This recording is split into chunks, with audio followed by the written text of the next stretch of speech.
This morning, I'm overwhelmed with the tenderness of our Father. This morning, I'm reading a familiar text, a text that I love, a text that I actually decorate my office with.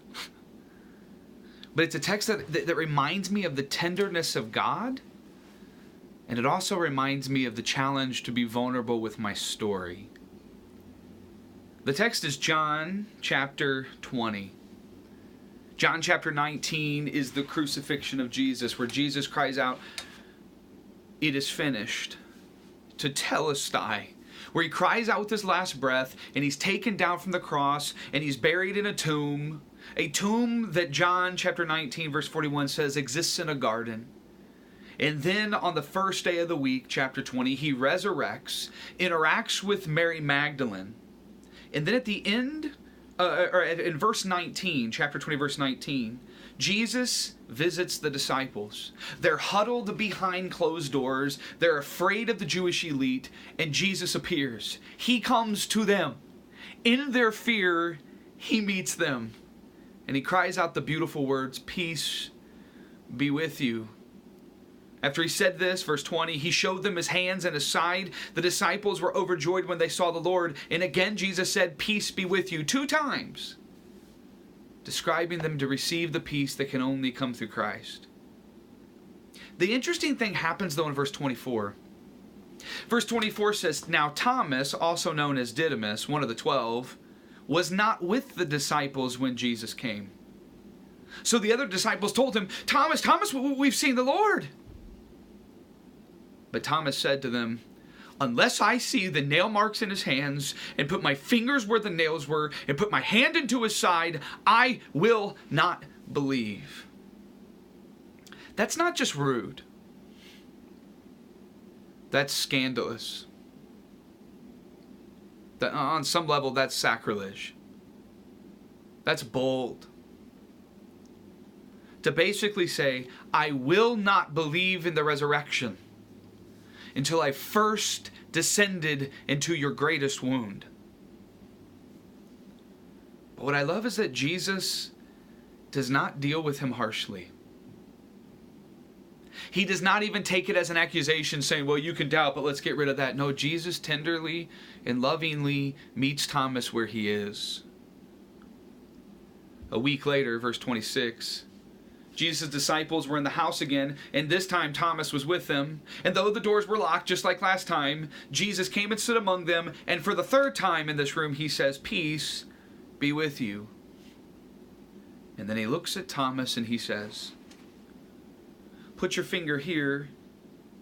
See my hands? Reach out your hand and put it in my side. Stop doubting, Thomas, and believe." This isn't a rebuke. This is an incredible moment of grace. As a matter of fact, it's a tenderness of like this. It's something that I long to have whenever I embrace people that are struggling with me, that are struggling with the world, that are struggling with suffering. A tenderness that says, "Hey, come here. Let me submerge you in my wounds to show you what true tender healing looks like." As a matter of fact, and I have the camera at a little weird angle today because I want to show you one of my favorite paintings. This painting is actually a replica my wife had painted for me at the end of my PhD. It's a replica of Caravaggio, a painting done by a guy named Caravaggio. It's known as the Incredulity of St. Thomas. And what I love about it, number one, is the way in which the disciples are all hunched over and Thomas is there. And if you can look closely, maybe I can pull this in a little closer. Thomas's finger is inside of the side of Jesus. It's frightening, scandalous, in some sense almost seems like it should not be. But the part of the painting I love the most is the tenderness of a hand. For if you notice, Thomas's hand is not going in by himself.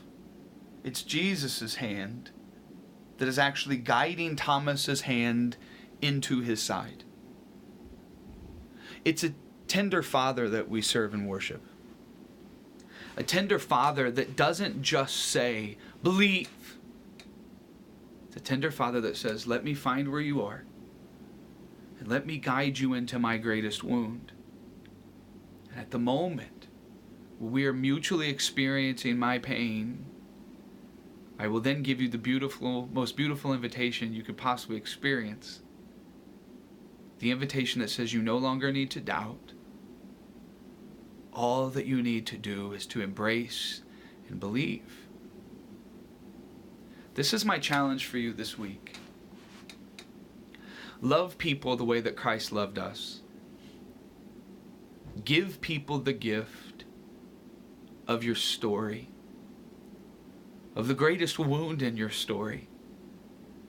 Inviting them not just to see the effects of the story, which would be our brokenness or the way we talk or the way we move, but instead invite them to actually plunge into your pain with you.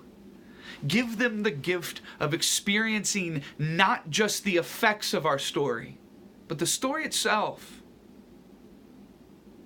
Because the tenderness of a God allowing us to dive into his pain is something that we should share with others. Not so that we can just say misery loves company. No. Because I want us to embrace the fact that misery actually has a lot of people in its company. My challenge for you this week is to share your story. I know I've challenged you with this before, but I genuinely believe that the greatest healing that the church can have is with people that have experienced pains being willing to offer them to those around us, being willing to say, use my side to plunge your finger in so that maybe you can learn something from my pain and ultimately be healed from yours. Stop doubting and believe. Stop protecting and pretending. Share your story. Allow someone to be transformed as Thomas was. Because after Thomas experiences the tenderness of Jesus, chapter 20, verse 28 says this, that Thomas fell down and worshiped him and said, my Lord and my God. Healing comes by passing into the wound. And let the tender Father guide your hand into his side. I love you guys. I'll see you next week.